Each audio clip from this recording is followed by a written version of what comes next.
Hi friends, welcome back to another video. आज की इस वीडियो में हम बात करेंगे एरिथ्रोमाइसिन 250 या 500 mg टैबलेट के बारे में, जो एक एलोपैथिक मेडिसिन है। तो इसको लेने से पहले डॉक्टर का सलाह मशवरा या डॉक्टर का प्रिस्क्रिप्शन बहुत ज़्यादा ज़रूरी है। ठीक है, तो बाकी हमारी सभी वीडियोज़ की तरह ही हम इसके बारे में भी जानेंगे। इसकी सारी की सारी A to Z जानकारी जो है इस वीडियो के अंदर हम कवर करेंगे, तो बने रहिए वीडियो के साथ। ठीक है, इस वीडियो में हम बाकी सभी मेरी वीडियोज़ की तरह ही जानकारी प्राप्त करेंगे, जिसमें हम सबसे पहले देखेंगे इसकी डिटेल्स, फिर उसके बाद में क्लासिफिकेशन, फिर डोज, ओवरडोज और मिस्ड डोज को भी हम देखेंगे, बात करेंगे। उसके बाद में मोड ऑफ एक्शंस कि ये कैसे काम करती है। उसके बाद में यूजेस, कहाँ कहाँ पर इसका उपयोग किया जाता है। फिर उसके बाद प्रिकॉशंस और वार्निंग्स, कब लेनी है कब नहीं लेनी, किस कंडीशन में आप इस टैबलेट को नहीं ले सकते। उसके बाद में कॉन्ट्राइंडिकेशंस, फिर ड्रग इंट्रैक्शंस। अच्छा, ड्रग इंट्रैक्शंस बहुत ज़्यादा ज़रूरी इसलिए होता है क्योंकि इसका मतलब होता है हम इस मेडिसिन को किस दूसरी मेडिसिन के साथ में नहीं ले सकते। तो ये जानना बहुत ज़्यादा ज़रूरी होता है, बहुत इंपॉर्टेंट पॉइंट है ये, इसको भी हम कवर करेंगे। उसके बाद में साइड इफ़ेक्ट और लास्ट में इसके प्राइस के ऊपर हम बात करेंगे। तो चलिए बिना टाइम वेस्ट के स्टार्ट कर लेते हैं, देखते हैं इसकी डिटेल्स। ठीक है फ्रेंड्स, ये एक एलोपैथिक ड्रग है। ठीक है, ये schedule H drug prescription warning के साथ आता है, यानी कि इसको आप बिना डॉक्टर के पर्चे के नहीं ले सकते। ठीक है, ये एक एल्थ्रोमाइसिन के नाम से भी साल्ट आता है, इसका ब्रांड नेम आता है, सॉरी। और बाकी और भी कई नाम से ये आती है, लेकिन जो एल्थ्रोसिन जो है ये इसका ब्रांड नेम है। काफ़ी इसके रिजल्ट भी बहुत अच्छे हैं, और वैसे तो आपको ये जेनरिक नाम से भी मिल जाएगी। ये 250 mg, 500 mg और 1000 mg की स्ट्रेंथ में आपको मिल जाएगी आसानी से। ठीक है, क्लासिफिकेशन, अगर हम इसकी क्लासिफिकेशन की बात करें, ये कौन से ड्रग ग्रुप के अंडर आता है, तो ये मैक्रोलाइड एंटीबायोटिक्स होते हैं। एक ड्रग ग्रुप होता है मैक्रोलाइड एंटीबायोटिक्स, जैसे एजिथ्रोमाइसिन वगैरह है, वो इसी ड्रग ग्रुप के अंदर आती है वो भी। ये एरिथ्रोमाइसिन जिसकी हम बात कर रहे हैं। अच्छा, इसकी डोज़ के बारे में अगर हम बात करें, देखो वैसे तो पेशेंट के लिए उसकी डोज उसके डॉक्टर ही उसकी कंडीशन के अकॉर्डिंग डिसाइड करते हैं। पर अगर हम यहाँ पे एक नॉर्मल डोज की बात करें, एक नॉर्मल से बैक्टीरियल इन्फेक्शन के बारे में, तो अडल्ट्स में इसकी डोज 250 से लेकर 500 mg तक BD चलती है, यानी कि सुबह शाम। और कुछ सीरियस केसेस में 1000 mg सिंगल डोज के रूप में भी डॉक्टर आपको दिन में एक बार दे सकते हैं। ठीक है, बाकी डोज मेन तो आपके कंडीशन के अकॉर्डिंग ही डिसाइड करेंगे डॉक्टर्स। ये एक जनरल डोज है कि आप 250 mg दिन में सुबह शाम 5 दिन तक मैक्सिमम दे सकते हैं। इससे ज़्यादा कोई भी एंटीबायोटिक 5-7 दिन से ज़्यादा तो खैर लेनी भी नहीं चाहिए वैसे भी। ओवरडोज की अगर हम बात करें, तो देखो ओवरडोज इसकी हो या किसी भी अदर दूसरी मेडिसिन की हो, ओवरडोज तो लेनी बहुत ही ज़्यादा घातक होती है, क्योंकि ये अंग्रेजी दवाइयाँ सारी ही केमिकल से बनती है। अच्छा, किसी भी अगर पेशेंट ने इसकी ओवरडोज ले ली है गलती से या जानबूझकर जैसे भी, तो तुरंत अपने नज़दीकी हॉस्पिटल में या नज़दीकी डॉक्टर से संपर्क करें, क्योंकि एक मेडिकल इमरजेंसी भी बन सकती है। ठीक है, कभी भी किसी भी एलोपैथिक मेडिसिन की कोई भी साइड इफ़ेक्ट ना लें, कभी भी, ये बहुत ज़्यादा हार्मफुल भी हो सकती हैं। ठीक है, इसी तरह मिस्ड डोज की अगर हम बात करें, यानी कि किसी से आप के शेड्यूल में मान लो सुबह शाम डॉक्टर ने लिख रखी है, आप सुबह की भूल गए, तो आपको 1-2 घंटे बाद, 2-4 घंटे बाद, या जब भी आपको याद आता है, तो आप उसकी डोज़ को तुरंत ले लें। या जब तक शाम हो गई है, शाम वाली डोज़ का टाइम हो गया, तो फिर उसी वाली डोज़ से कंटिन्यू को रखें। ये ना हो कि शाम में भैया एक की जगह 2-2 गोली खा गए आप। ठीक है, तो ये नहीं करना है बिल्कुल भी, शाम वाली डोज़ से कंटिन्यू कर लें। अब जानते हैं इसकी मोड ऑफ एक्शंस की, ये कैसे काम करती है।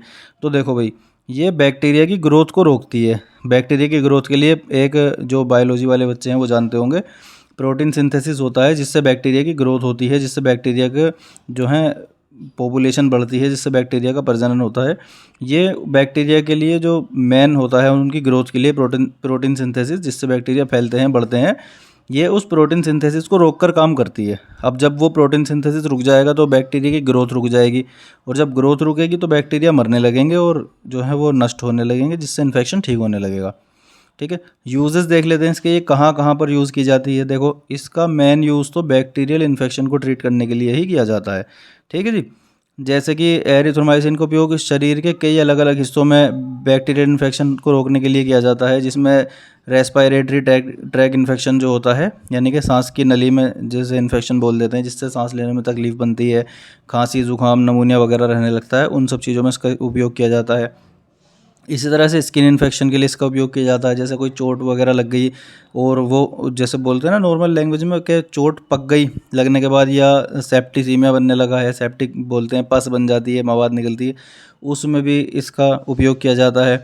इसी तरह डिप्थेरिया या आंतों में एम्बियसिस, और ज़्यादा तेज़ सूजन वाली बीमारी है, जैसे कहीं भी श्रोणि वगैरह कुछ सूजन ऐसी आ जाती है, लीजनियर रोग, इसी तरह पर्टुसिस और सिफिलिस भी शामिल है इसमें ही। तो इन सब बीमारियों के लिए इसका उपयोग किया जाता है। इस दवा का उपयोग उन रोगियों में भी किया जाता है जिनको र्यूमेटिक फीवर होता है, ये एक तरह का बुखार होता है, इसका नाम होता है र्यूमेटिक फीवर। तो इसको रोकने के लिए भी इसका उपयोग किया जाता है। और जिन्हें पेनिसिलिन जो एक टैबलेट होती है या सल्फा जैसी दवाइयों से एलर्जी होती है, तो उनके लिए भी इसका उपयोग किया जाता है। नॉर्मली जैसे कि खांसी वगैरह या किसी को टॉन्सिल हो जाते हैं, तो टॉन्सिलों में भी इसका उपयोग कर सकते हैं हम। थ्रोट इन्फेक्शन यानी कि गले का इन्फेक्शन हो जाता है, इसी तरह नेज़ल इन्फेक्शन जो नाक में इन्फेक्शन हो जाता है जिसकी वजह से नज़ला वगैरह होता है, या किसी धूल मिट्टी वगैरह से नेज़ल इन्फेक्शन हो जाता है। इसी तरह ईयर इन्फेक्शन यानी कि कान में कुछ इन्फेक्शन हो गया, कुछ चोट वगैरह लग गई या बच्चे ने कुछ उसमें मार लिया इस तरीके से, तो तब भी उसका उपयोग किया जाता है। गम्स इन्फेक्शन यानी कि मसूड़े किसी के फूलने लगते हैं या उनमें पस वगैरह बन जाती है, या दांत जो है ना हल्के मतलब गैप आ जाता है उनके बीच में, मसूड़ों के और दांत के बीच में, तो उसके लिए भी इसका उपयोग किया जाता है। ठीक है, चोट या घाव लगने पे जो स्किन इन्फेक्शन हो जाता है जैसे मैंने बताया, तो उसके लिए भी उपयोग किया जाता है। इंटेस्टाइनल इन्फेक्शन यानी कि आंतों में इन्फेक्शन होने पर भी इसका उपयोग कर सकते हैं। इसी तरह यूरिनरी ट्रैक्ट इन्फेक्शन यानी कि जब आप यूरिन पास करते हैं, यानी कि जब हम पेशाब करते हैं, तो अगर पूरे इस ट्रैक में कोई इन्फेक्शन हो जाता है जिसकी वजह से पेशाब में जलन वगैरह होती है, और इसके लिए भी इसका उपयोग किया जाता है। इसी तरह वेजाइनल इन्फेक्शन के लिए भी इसका उपयोग किया जाता है, यानी कि योनि में होने वाला इन्फेक्शन। और इसी तरह वेजाइनाइटिस यानी कि योनि पे सूजन होने के कंडीशन में भी इसको उपयोग किया जाता है। इसी तरह पेनिस की जो आउटर लेयर होती है उसके अंदर कई बार इन्फेक्शन हो जाता है, जो सर्कुमिनेशन नहीं कराते हैं, तो उस कंडीशन में भी इसका उपयोग कर किया जाता है। ठीक है, बाकी और भी कई कंडीशन होती हैं जिसमें इसका उपयोग किया जाता है, लेकिन ये हमने एक जनरल सी सारी जान ली हैं कि आप कब इसका उपयोग कर सकते हैं कब नहीं। अब बात आती है प्रिकॉशंस या वार्निंग्स के बारे में, यानी कि आप इस दवा को कब नहीं ले सकते, कब लेना है कब नहीं लेना। ठीक है, तो देखो प्रेगनेंसी में अगर हम बात करें, यदि आप महिला हैं और आप प्रेग्नेंट हैं या प्रेग्नेंट होने के बारे में प्लान कर रही हैं, सोच रही हैं, तो ऐसे समय में इस टैबलेट को आप ना लें। ठीक है, प्रेगनेंसी के दौरान इसका उपयोग करने से लीवर में पेन और किसी किसी केसेस में लीवर डैमेज होने का खतरा भी देखा जाता है। इसी तरह ब्रेस्ट फीडिंग यानी कि ऐसी महिलाएं जो बच्चे को दूध पिलाती हैं, उनको ये मेडिसिन तब ही दी जाती है जैसे फ़ायदे से नुकसान से ज़्यादा फ़ायदा हो ना हो, यानी कि इन्फेक्शन इतना है कि ये टैबलेट देनी ही पड़ेगी और कोई और ऑप्शन नहीं है, तो तब इसे दे सकते हैं। अब क्योंकि एरिथ्रोमाइसिन ब्रेस्ट मिल्क में पास आउट होती है, तो ज़्यादा चांस होते हैं कि ये बेबी को हार्मफुल हो सकती है। इसीलिए दूध पिलाने वाली महिलाएं जो इस टैबलेट का उपयोग ना करें इस समय में, और अगर करना भी पड़ता है तो बच्चे को मॉनिटर करती रहें, कहीं बच्चे को डायरिया या डायपर रैशेस वगैरह तो नहीं हो रहे हैं। ठीक है, यदि ऐसा होता है तो अपने डॉक्टर को बता दें, तो वो अपना कोई दूसरी आपको टैबलेट प्रिस्क्राइब कर देंगे। ठीक है, इसी तरह अब आ जाओ एल्कोहल वाले भाई लोग जो एल्कोहल कंज्यूम करते हैं या शराब पीते हैं। तो देखो भाई, इसमें मामला ऐसा है, अगर शराब के साथ में आप इस टैबलेट को लेते हैं तो इसको लेने से बचें, क्योंकि अल्कोहल के साथ में इसका एब्जॉर्प्शन जो होता है, यानी कि जो पेट में ये जाके घुलती है, वो स्पीड स्लो कर देती है शराब, अगर आप अल्कोहल के साथ इसे लेते हैं। तो इसीलिए इसे अल्कोहल के समय लेने से बचें, या क्योंकि ये काफ़ी देर में एब्जॉर्ब होएगी। अब क्योंकि ये काफ़ी देर में एब्जॉर्ब होएगी, तो इतनी देर में इसे स्टोमक एसिड जो है वो डैमेज कर चुका होगा, तो इसे लेने का कोई आपको फ़ायदा नहीं होने का।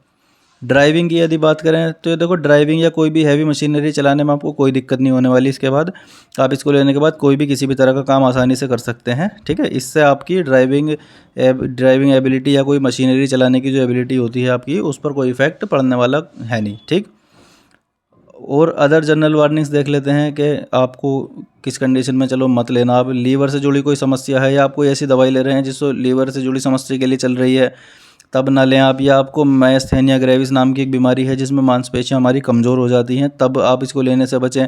इसी तरह अगर आप कोलचीनीस ले रहे हैं तो एरिथ्रोमाइसिन के साथ लेने से गंभीर साइड इफेक्ट हो सकते हैं। ठीक है, कॉन्ट्राइंडिकेशंस इसके देख लेते हैं। If you are allergic to this drug then you don't take this.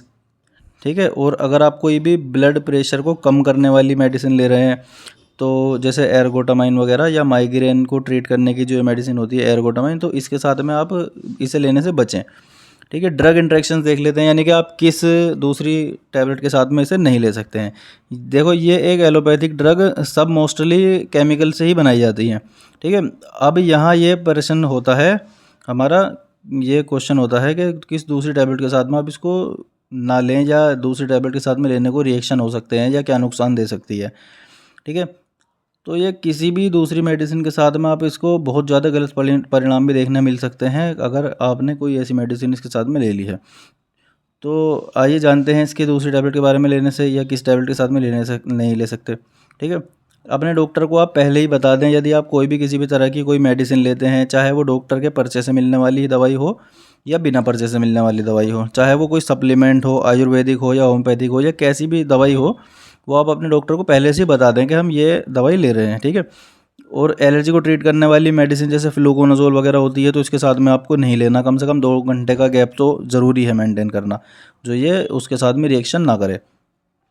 और पहली बात तो आपके डॉक्टर आपको दूसरी टैबलेट के हिसाब से ही प्रिस्क्राइब करके देंगे ये, वो तो आप बेफिक्र रहो। लेकिन फिर भी कोई कोई ऐसा होता है बताना भूल गया, तो आप फिर भी इसके लिए ध्यान रखें आप।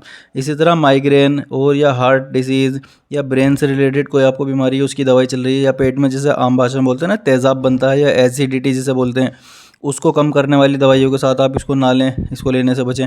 इसी तरह एंटीकोगुलेंट जो होती हैं, जो खून को पतला करने वाली दवाइयाँ होती हैं, उनके साथ में आपको इसको लेने से बचना चाहिए।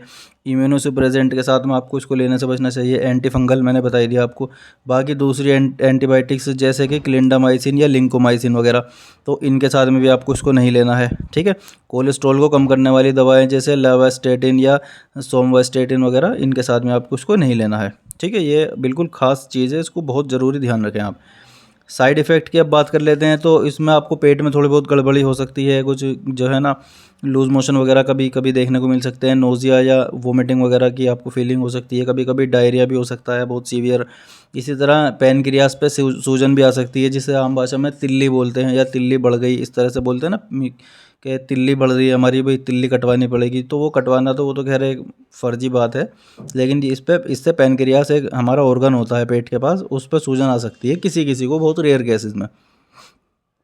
ठीक है, और आपको कभी कभी भूख लगनी कम हो सकती है इसके लेने से। ठीक है, अब जानते हैं इसके प्राइस की अगर हम बात करें तो ये अराउंड 6 से 7 रुपये के आसपास आपको 250 mg वाली एक टैबलेट मिल जाएगी।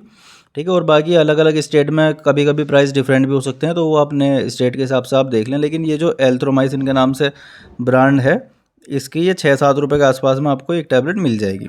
ठीक है, तो फ्रेंड्स ये थी जानकारी एरिथ्रोमाइसिन 250 या 500 mg टैबलेट के बारे में। आई होप आपको सब समझ आ गया होगा। तो कर दो फटाफट से चैनल को सब्सक्राइब और लाइक कर दो, और अपने दोस्तों को भी शेयर कर दो। ठीक है, और बाकी मिलते हैं नेक्स्ट वीडियो में। अगर आपको किसी और अन्य मेडिसिन की जानकारी चाहिए तो आप हमें कमेंट बॉक्स में बता सकते हैं, हम उस पर वीडियो बनाएंगे बहुत जल्द ही। ठीक है, कोई भी क्वेश्चन हो वो भी आप कमेंट बॉक्स में पूछ सकते हैं, हम हमेशा एक्टिव हैं, आपके कमेंट का जवाब तुरंत दिया जाएगा। ठीक है, मिलते हैं नेक्स्ट वीडियो में। थैंक्स फॉर वॉचिंग, तब तक के लिए बाय बाय, टेक केयर।